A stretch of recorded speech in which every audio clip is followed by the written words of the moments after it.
one of the first times that I knew that he was different and special. Josh did his first hurdle. He's just in a different bracket. Everybody's not jumping over guys and landing and still running. But 17 is a special dude. When he speaks, we listen. He barks, we bark with him. He barked, and it was just like, cool. We're all barking together. One of the things that really entertains me about the Buffalo fans is they seem to bring props to game day and throw some of them on the field. Dildos. Yeah, so they will throw dildos at you. Welcome in now to the Green Light Podcast.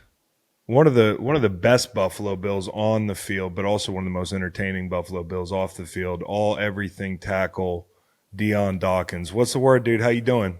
You already know, dog. What it do? What it do? What does it do? What does it do, man? It's freaking Tuesday. What is this? Your day off? Oh man, you are one. No, it's never a day off. I literally am in between community stuff. I ran home just to come home to rock and with you earlier today, bro. I was what did we do? So I had like a I guess you call it a sweepstakes or I had a thing called Snow Days, right? Snow Days, and I let the classrooms enter a chance to win me to take their class on a field trip. So there was like 470 entries, right? We were only going to pick one class. Wanted up picking four because there were so many. So today was the first day. We were out there, started at 10:30. We got done at like 2 o'clock. Had a meeting at Spot Coffee, and then now I ran home for this, and then after this at 4:30, I'm going to it's called Huddle for Hunger, where we feed a bunch of people. But Tuesdays are my big community days. I dive all in, and I mean all in, bro. Like, this is the only day that you could really take the helmet off and really just be free. And I choose to give it all to the community because, while you're in it, I feel like you have the biggest impact. So I want to be that. Dude, you just said it. While you're in it, you got the biggest impact. I'm pretty sure you'll have a big impact long after you leave the game. But, as a 40-year-old man with a foundation, I can tell you it's a lot easier raising fucking money when you're out there making plays on Sundays. That is crazy, bro.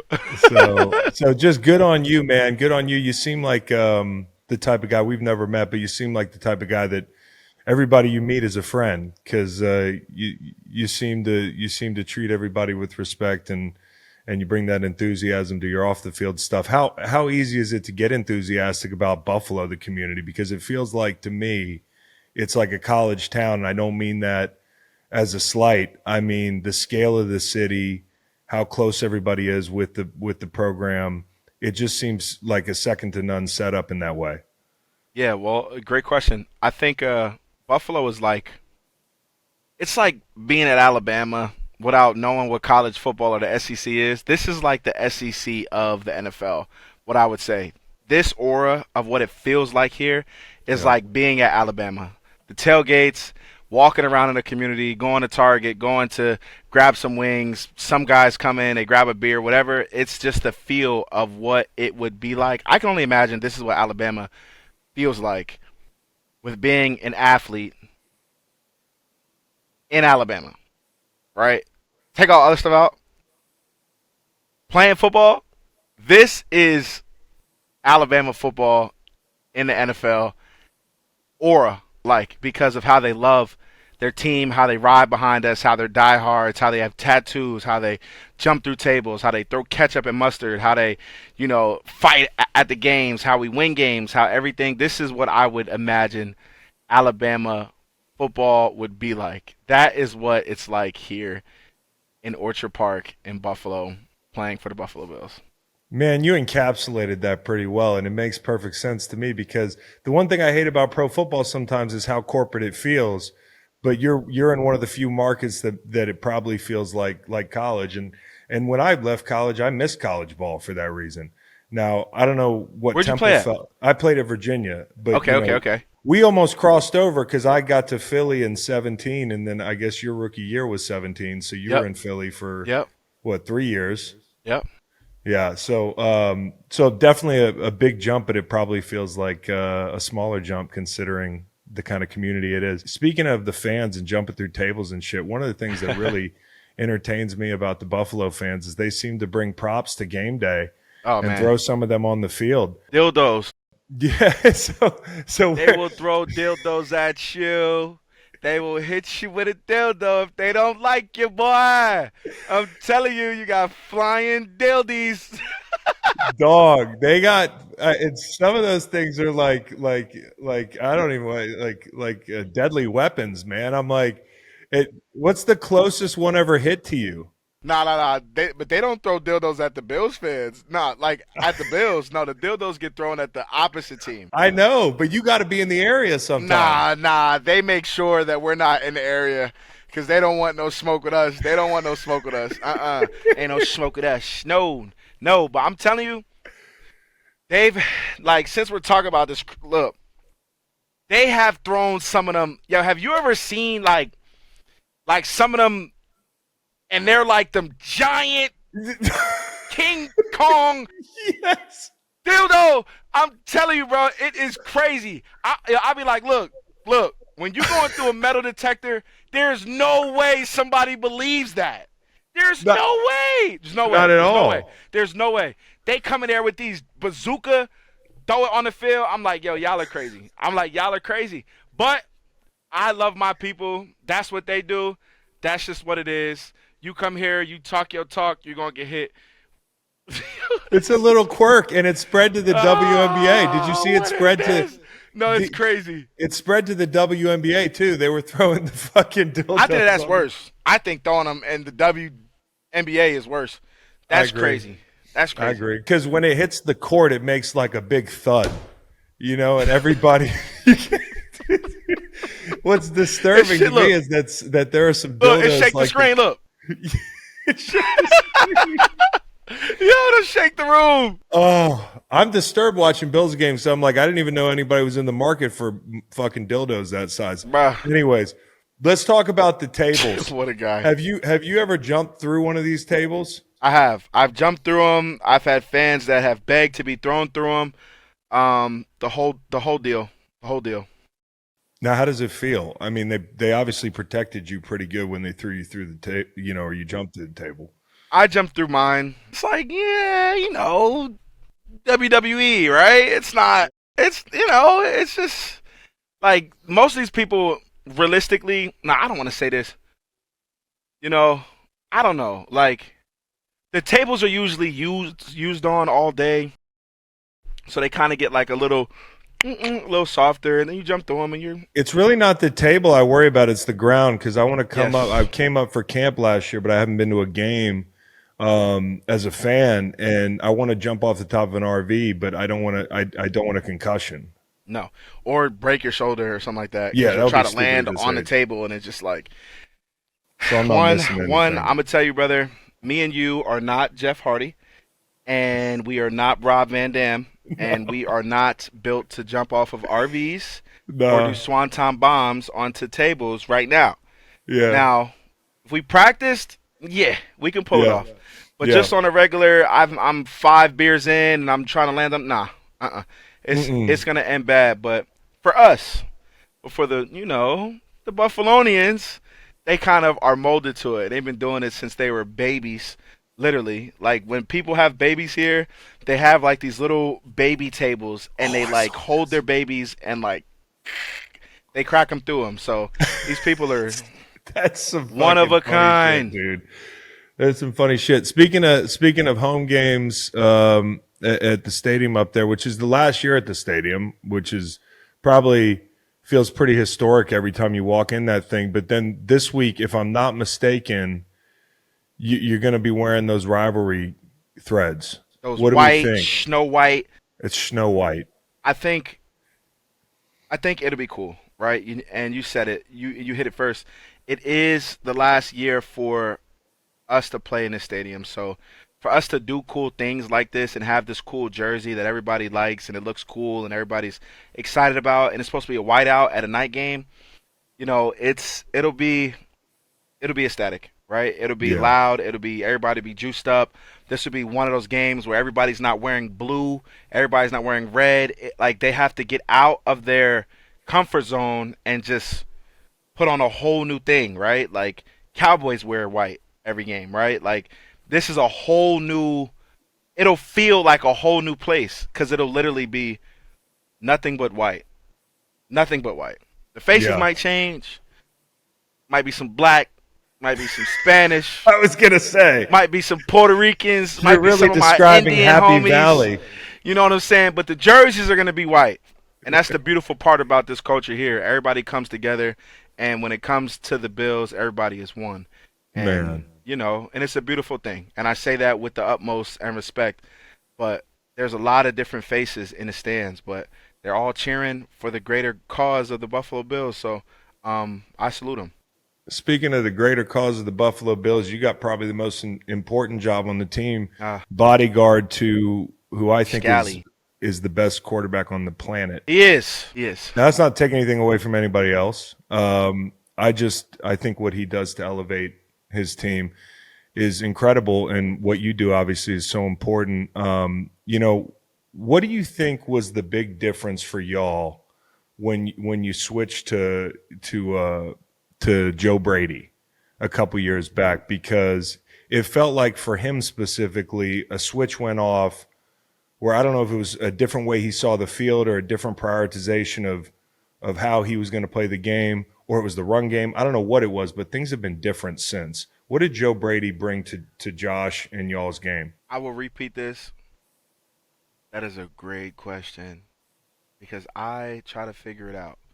I think truly Brady has brought a cool, professional seriousness about the vibe. He's from Florida. You've had Florida teammates. Mm-hmm.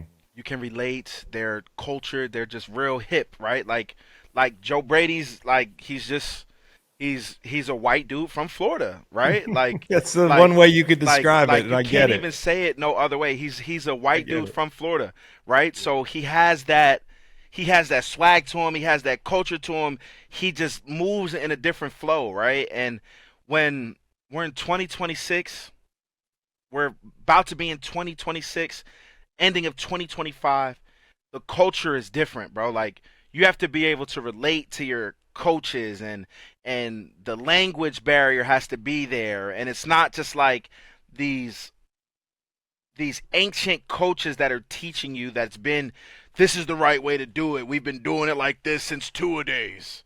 Nobody wants to hear that, bro. Nobody wants to hear that. Yes, you have to run the ball, you have to block, you have to catch, score touchdowns, do what we do. Brady has just made it so we all know he has our back. He's going to put the guys in the right position, and he just has like that, like like we just be vibing. Like he calls it, we execute. We know that he's not trying to do too much, and he's just gonna vibe out, and we gonna do whatever it is, and that he's calling. And we have a great respect for him, right? Like to the point of like you are our coach, but we see you as one of the guys, right? And he never crosses that line because like you've had coaches that have crossed that line and try to be your best friend and da da da. He don't cross that line, but he's just at like a beautiful line where he's just like, I'm one of the boys, but I'm coach, brother. I'm coach, right?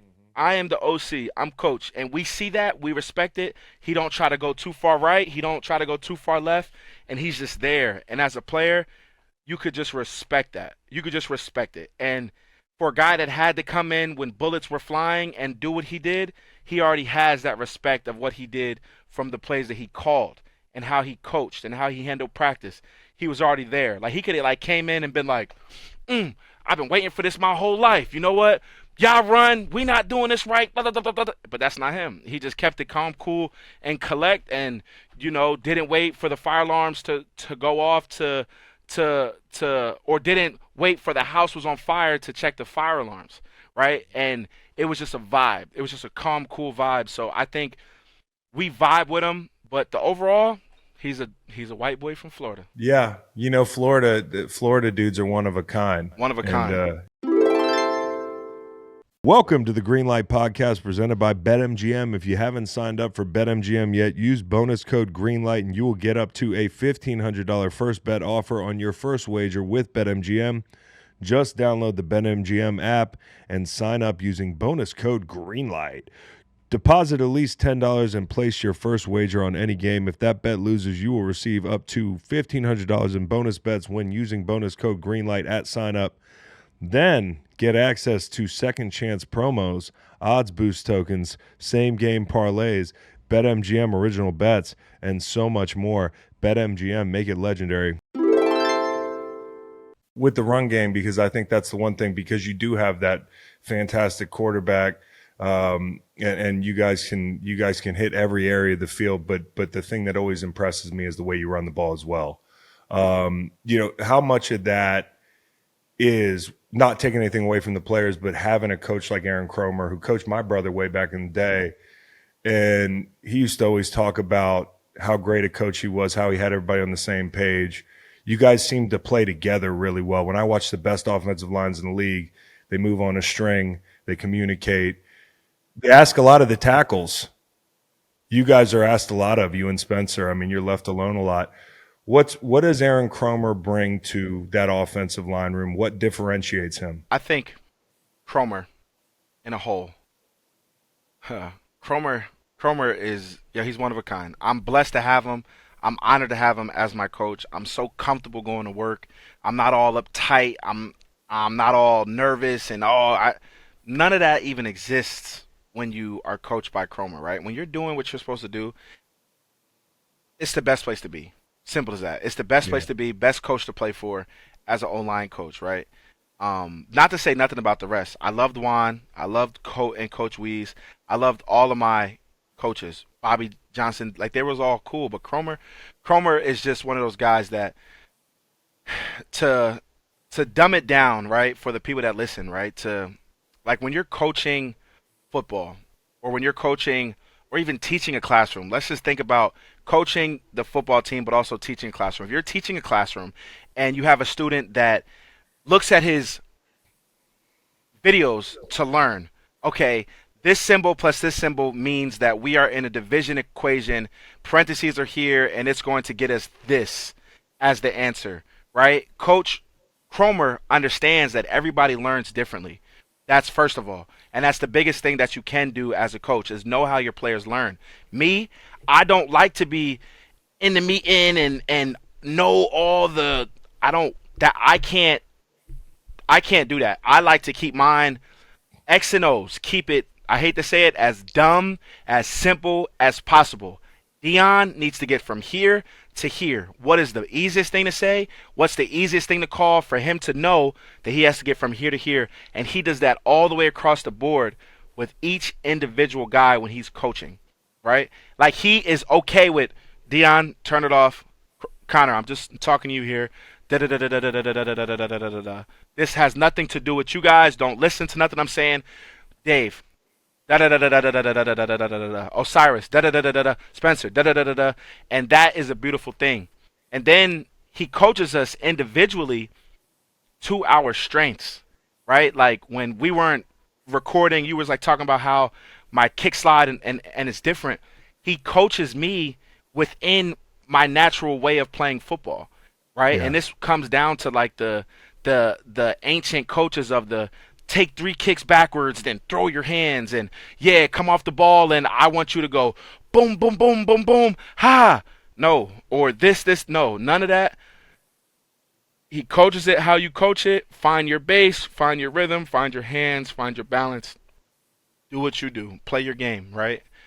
We're blessed that we even have like a somewhat older group, like where you don't have to do all that extra stuff to get to the point. And I think Chrome, he will go down as one of the best in history. If there is a Hall of Fame for coaches, which I think and that there is, I'm telling you, he's one of those guys. And all of his players will back him up because Chrome is just a unique type of coach, and he does it right consistently. Well, I think you said it, man. Like, I think the great position coaches, they can coach every player different according to the player's strength, the player's personality, the style of learning. And, you know, when I watch you play, we were just talking about, as you alluded to before we got on here, the first thing I said to you is like, dude, I've loved watching you play for a while. But as a former DN, I'm always like, how the fuck would I rush him? because you really switch it up. You've got a very unique set. How would you describe your set? And would you agree that you set more like you kind of think like a D lineman? It feels like. It's very true. It is very true. I take the offensive lineman part out of it because the world hasn't adapted there yet. I don't want to say that I'm ahead of my time, Might but be. but realistically, right? The defensive ends are elite Hmm. athletes. Elite athletes. Miles Garrett, Parsons, you got Dexter Lawrence, all these all these great pass rushers, all these great defensive players. There's no way that one way of you coaching is going to make me win this game. I Right. can take what you're coaching and I might win some reps, but realistically, for the duration of a football game, I'm going to eventually lose. And I don't want Josh to get hit at all. All right. So I have to change it up. I have to jump over. I have to cross step out. I have to get out and get back. I have to go flat and get back. I gotta act like I'm cutting and come back up and then chop your hands down and then play with you here. Put the hand out here just to come here. Like I have to do so many different things just to keep the D linemen off balance and have them just jump and just like do that just real quick so I can attack. So we're the course of all of O linemen is just the wall, right? It's just a wall. But realistically, we are a wall, but we're all individual doors, right? You have to Yeah. get past each individual door all the way down the line of scrimmage. So my door, I keep my door very, very, very ball and hook where I can open just to slam the door back in your face, like type of thing. Hmm. And I take that mindset when I'm playing because I'm not just gonna set backwards and just let you just run into me, and just for me to just take a hit and just be strong and anchor down and lock your back out. I'm like, bro, I want to be able to walk. Like I want to be able to have fun in 10 years. Like all I've seen what that does to Yeah. guys. I'm not doing that. I'm gonna protect Josh the way that I know how to protect Josh. I'm gonna get that wide split. I'm gonna do what I do, and I'm gonna Yeah. protect them. And you are Yeah. correct. It is different, but there's no word for it. Unorthodox, maybe like carnival style. You never know what jack of all trades he's gonna give you, but he's gonna throw a curveball at you every rep, every rep. I would say crafty because when in doubt, I would sink a long arm. And with you, you really got to, as a rusher, keep your head up because you're going to snatch that thing down. That's one of the things you do really well. You just also mentioned like, hey, setting out wide and that sort of thing. When you, all right, let me put it this way. I'm a rookie offensive tackle and I'm not competing for your job, but they're bringing me up in the system. And I want to know what's the first thing I need to understand about setting for Josh Allen? Know that you're gonna have to block in weird positions because you'll never know where he truly is. You'll never know where Josh is truly at. But Yeah. the gift and the curse about it is because you don't know where he is, Josh is aware that he's out of his frame. Josh is going to make us right and then make himself right. And we have a very special quarterback here that can do that. Some quarterbacks are just going to do that and then fall and give up a sack. Josh will get us out of sacks more than we get him into sacks. But I would tell that rookie, I would tell him, understand that you have to block longer and just always have balance. Just have balance because you never know if the D line is going to see the quarterback and go this way randomly and you won't know why he's out of his rhythm. You got to have your balance to go right and left and even backwards to go right to protect as a left tackle. What's the most jaw dropping play you ever seen him make? It happens every week. I know it's every week. But one, actually last week when Josh said basically F this is not about to be a close game anymore and just took off running and then got the first down plus another 10 15 yards. That was crazy, but one of the first times that I knew that he was different and special was when I was younger. This might have been Josh's rookie year. We were playing against the Vikings in Minnesota and Josh did his first hurdle. And when he did his first hurdle, you obviously he's just in a different bracket. Everybody's not Yeah. jumping over guys and landing and still running. So I said, well, he obviously has that tool bank of skill that he can adapt to being elite. And now we see the elite quarterback that he is 8 years later. And he's just showing up every week. But every week he does something. But I would say the hurdles, the runs, and sometimes even like when he goes like to the sideline and looks like he's about to run out, and then just tosses the ball and down the field, and then it's a catch for 45 yards. It's like, damn, like yo, we are jogging down the field. Damn, that play in the snow last year with Coop and him Oh, in the low crazy. red. I mean, it's just the play is never fucking normal or over, dude. Yeah. And the worst part for rushers is like they always say, hey, stay on your feet, don't fall for the okey doke.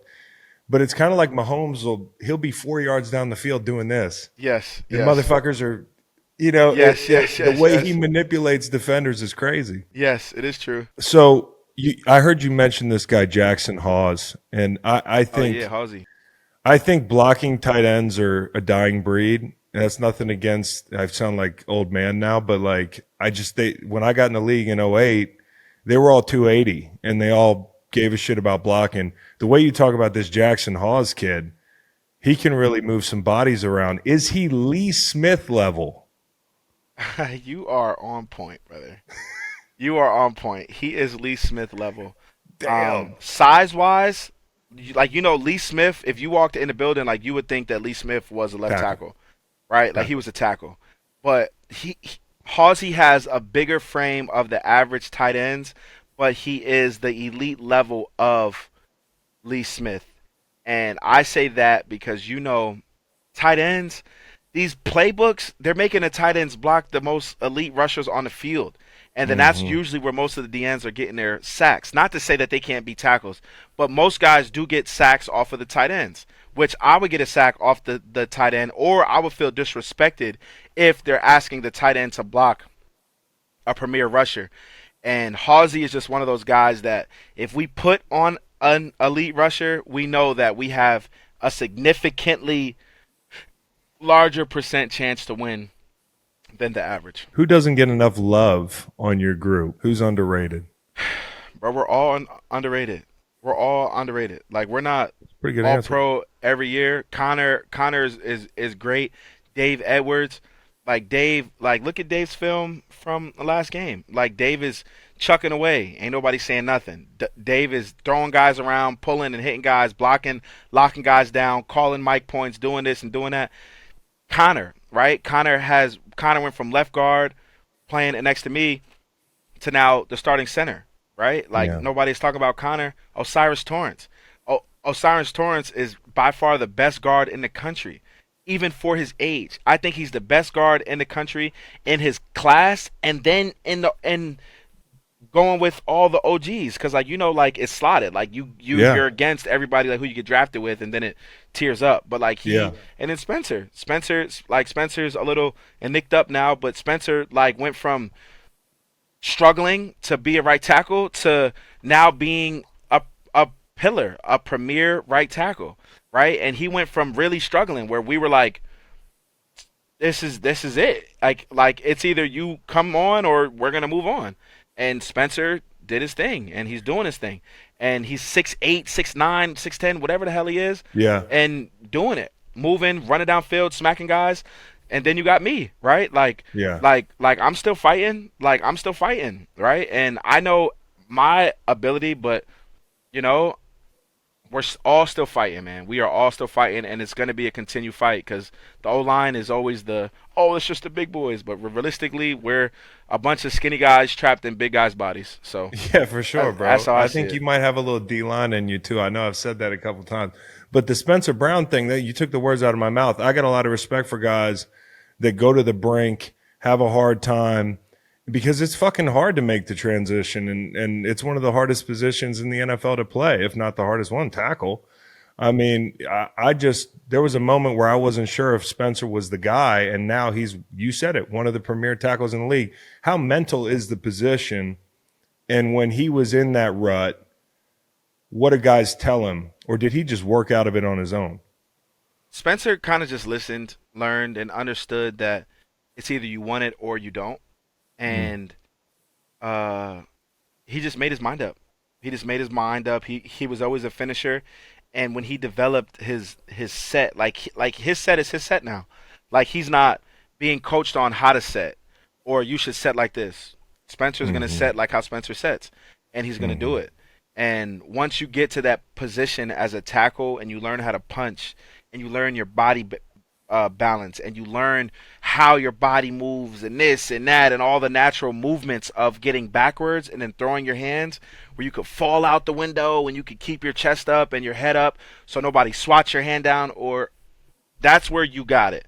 And Spencer just clicked, and he clicked, and it was like that set ain't look like the other ones. Yeah. But let's see how it goes over 40 reps in a row. Cool. He looks the same.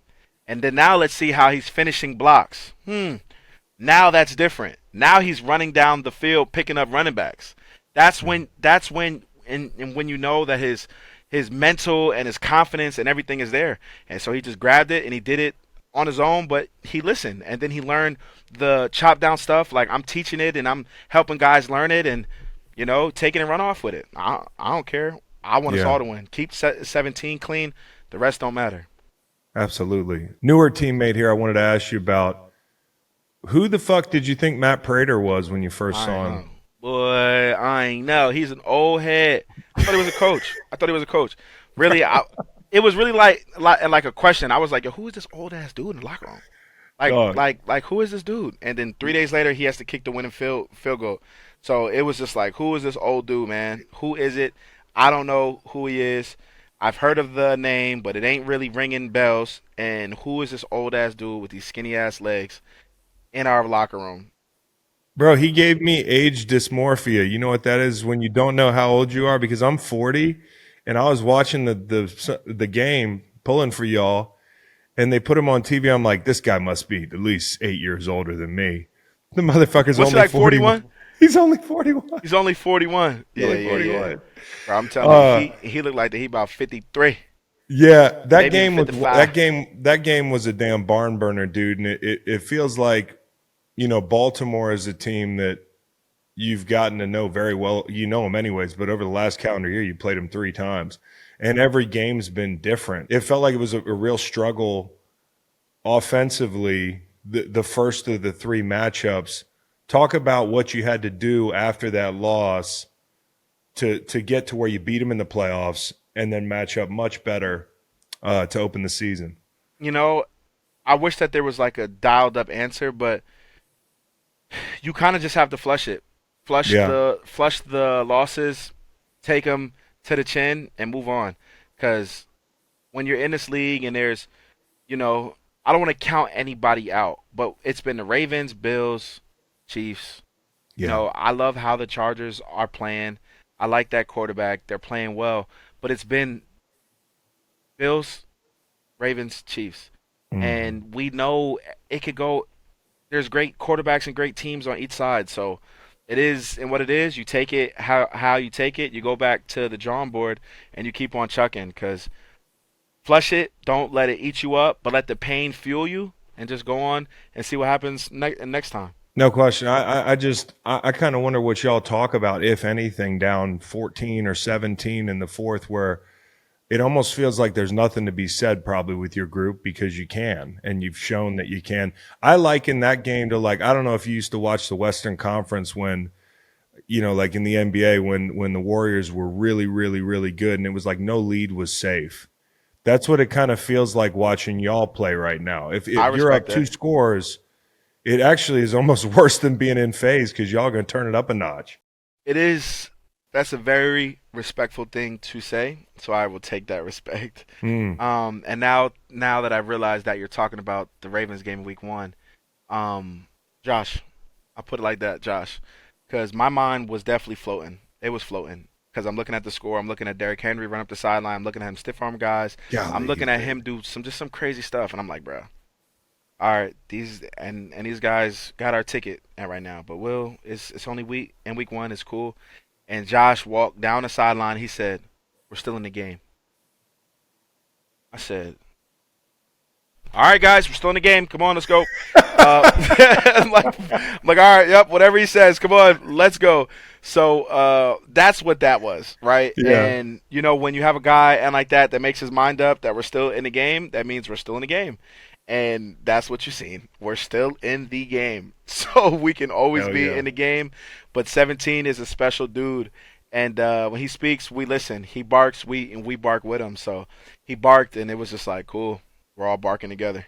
DMX He's not gonna vibes. get you. But if he was like, you got to play this weird ass board game with me, you're not I'm gonna not play playing that weird Catan. ass I'm not board playing game, it. dude. I'm not playing it. Not doing it That's not either. for me. It's too slow. Dude. Y'all have had to deal with a lot of injuries. Obviously, I think McDermott and Babbage have done a great job, like covering for guys when they're down and that sort of thing. And right now you got some guys down. There's a couple guys suspended, but you saw him in camp. Ogunjobi, Hoyt from LA, who's a really versatile player. Maxwell Hairston. Like, how excited are you to see the second wave of guys that are going to join your team at some point this season? And who stood out? Well, Larry's in year 9. I've known Larry his whole career. I trained with Larry coming out for the combine in Pensacola, Florida. Hoyt's a good energy guy. He runs around. He runs like to the ball, which we could Mhm. all love. Max is a young, beautiful, talented kid that runs fast and does what he's supposed to do mentally. Um, but I think, bro, like it sucks that they're out, right? Yeah, Because we see what we have, yeah, and our guys are playing well. they are. So they are just gonna have to come in with their heads high, play hard, and just wait for their card to be punched because Yeah, everything is flowing. It's flowing. And not to say that I don't want to change anything, but of course, pieces are going to be moved around and things like that. I get that. yeah. But our young guys are playing well. You got to tell Landon I said what's up. I met him at the SAC summit over there. Big, tall ass rookie. He's got a Crosby frame, dude. I was like, you need to spend some time with that guy right there, Max Crosby. That's perfect. How about Joey, man? Long time, one of my favorite players, and he looks. He's just a complete player. Like the way you watch him play the run, the way you watch him handle a read option. He rushes smart. He's crafty. What have you like learned from him just going against him? Because I feel like when you face a really good player in practice a lot, you do learn something. You pick something up from each guy. Water! Joey is like water. That boy is just fluid. He just He is catch your fluid. hands and he'll just Yeah, like that's yeah, Joey, right? So he's just fluid, man. He just moves like water. Very consistent, very calm and just relaxed and just mm, ah, ah, mm, like it's very fluid, very fluid. Like it don't look like he's trying, yeah. and he's just that's what it is. But having him around, it's a beautiful thing. A lot of people said, "Oh, we don't know about Joey." I'm like, bro, Joey's back.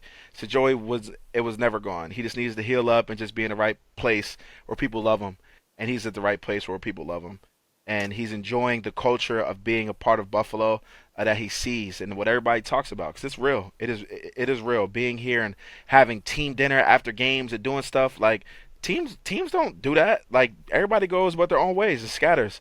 Like this is a place where everybody is together, and Joey is feeling that. But he plays like water. But his mental is right. He wants to be here, and it's a place where we are loving on Joey. And who does not want to be a place where they're loved on? Dude, you're talking about Buffalo. I'm getting hungry thinking about Bar Bill and Ilio's, the Ha. two places that I hit when I went up there. I'll be sure to hit those up again and won't jump off an RV when I come up, but I am going through a table, dude. Yeah, I love it. And if there's time, I'll watch you do it, brother. Hell yeah, dude. Well, hey, I appreciate the way you play and enjoyed listening to your podcast related stuff, and obviously the work in the community is great too. So you're doing it all, man. Keep up the great work. Thank you, brother. Much Yeah, love. dude. Thanks for Respect to you, coming legend. on. For sure.